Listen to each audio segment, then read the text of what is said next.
नमस्ते, मैं हूं परमेश्वर और आप देखना शुरू कर चुके हैं द स्काई। टाइम कैप्सूल, आइए इसे समझ लेते हैं।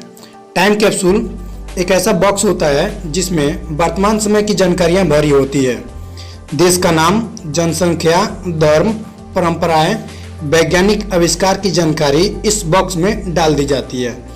इस कैप्सूल में कई वस्तुएं, रिकॉर्डिंग इत्यादि भी डाली जाती है। इसके बाद कैप्सूल को कंक्रीट के आवरण में पैक कर जमीन में बहुत गहराई में गाड़ दिया जाता है, ताकि सैकड़ों या हजारों साल बाद जब किसी और सभ्यता को यह कैप्सूल मिले, वह जान सके कि उस प्राचीन काल में मनुष्य कैसे रहता था, कैसी भाषाएं बोलता था।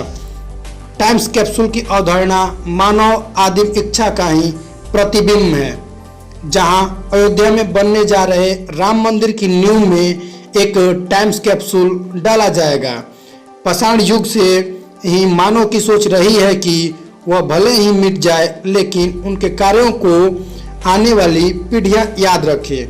और इस सोच में मानव को इतिहास लिखने के प्रति प्रेरित किया होगा। किसी प्राचीन गुफा की खोज होती थी जो उसकी दीवारों पर हजारों वर्ष पुराने शैल चित्र पाए जाते थे।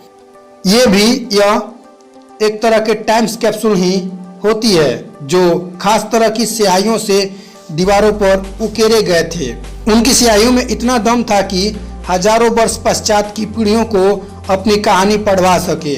भारत के प्राचीन मंदिरों में स्थापित शिलालेख का उद्देश्य यही था, जो आधुनिक काल में टाइम्स कैप्सूल बनाने वालों का है। भविष्य की पीढ़ियों को वर्तमान के बारे में बताने की ललक ने टाइम्स कैप्सूल की अवधारणा को जन्म दिया है।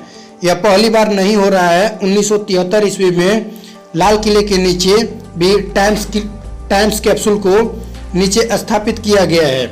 राम मंदिर के संघर्ष से जुड़े सारे ऐतिहासिक तथ्यों को एक टाइम्स कैप्सूल में पृथ्वी के 200 फीट के भीतर गढ़ा जाएगा, ताकि सारी जानकारियां सुरक्षित रहें, सेफ रहें और आने वाली सभ्यता इसे जान सके।